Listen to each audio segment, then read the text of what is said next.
恶人先告状啊，倒打一耙，到底谁威胁谁了？中国威胁过谁了？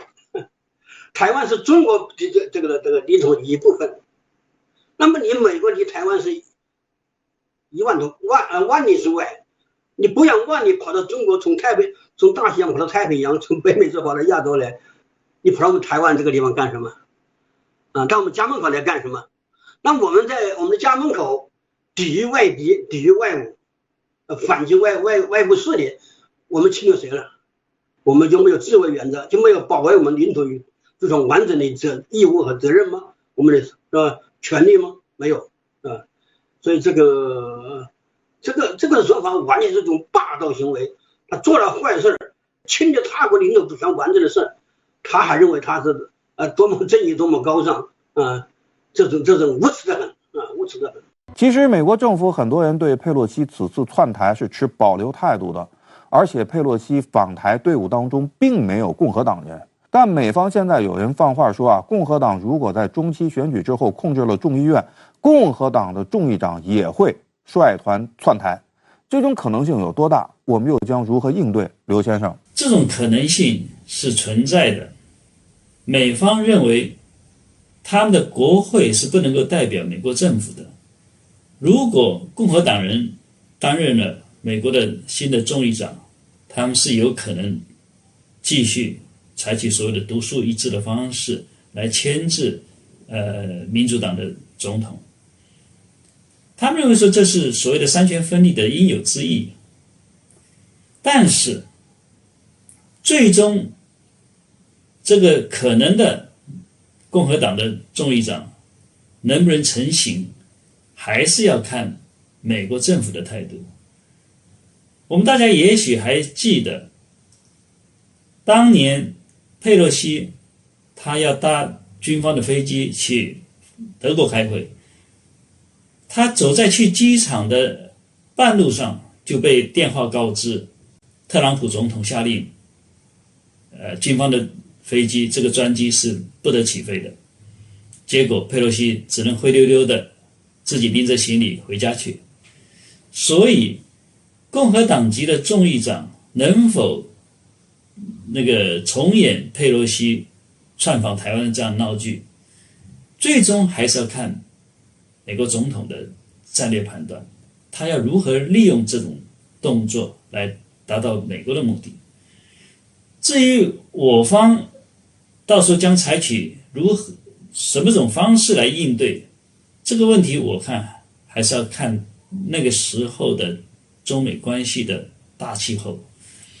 因为现在中美关系现在分分秒秒都在变化之中，但是我想我方会在我们的战略框架之内来采取综合性的反制行动，这是必然的。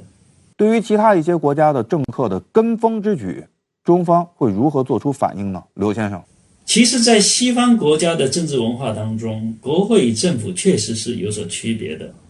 也正因为如此，台湾当局过去几十年来一直都是透过所谓的议会外交来冲淡绝大多数的国家不承认台湾当局这种非常难堪的政治局面。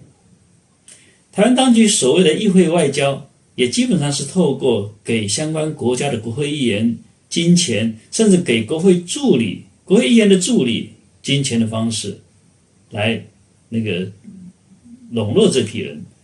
我知道经常台湾当局他都会安排相关国家的国会议员和他们的助理到台湾去旅游，在这过程当中去笼络感情。这一次佩洛西窜访台湾以后，美国有些势力继续向中国施压，他们为了达到继续向中国施压的这个目的，他们也透过他们的各种人脉关系，发挥他们的影响力来鼓动其他的国家的国会议员来跟风窜访。我认为说我们的政府的施压可以有很多方式，我们一定要按我们的整个国家的战略利益要成比例的来采取行动，反制的行动。毕竟佩洛西已经把这种政治把戏已经玩到极致了，所以其他的国家跟佩洛西比起来，根本上是小巫见大巫。对于中方展开的一系列反制行动，美方又开始大肆鼓吹中国威胁，认为中方反应度升级局势。这个世界啊，真是有意思。受害者做出什么样的反应，反应是否过度，居然要由施害者来决定了。彭先生怎么看美方的论调？恶人先告状啊，倒打一耙，到底谁威胁谁了？中国威胁过谁了？台湾是中国这个领土一部分，那么你美国离台湾是1万多万里之外，你不让万里跑到中国，从大西洋跑到太平洋，从北美洲跑到亚洲来，你跑到我们台湾这个地方干什么？到我们家门口来干什么？那我们在我们的家门口抵御外敌，抵御外侮，反击外部势力，我们侵略谁了？我们就没有自卫原则，就没有保卫我们领土这种完整的义务和责任吗？我们的权利吗？没有所以这个说法完全是一种霸道行为。他做了坏事，侵略他国领土主权完整的事，他还认为他是多么正义，多么高尚这种无耻的很无耻的很。佩洛西窜台，中方在外交方面采取反制措施，3取消5暂停。同时呢，中国驻美大使秦刚明确表示，对中美之间的互信程度很担心。今年11月，美国又要进行中期选举，美国国内政治恐怕又会绑架外交。马上要入秋了，中美是否会迎来多事之秋？下一阶段的中美关系会继续下跌吗？彭先生，当前整个世界国际形势应该这样说：东升西降，为什么美国人这么穷凶极恶，这么迫不及待？这就因为他现在内外矛盾，他就是要制造世界的混乱。对中国来说，他也是不会罢手的。所以整个未来的整个世界的这个动荡不安是不可避免的。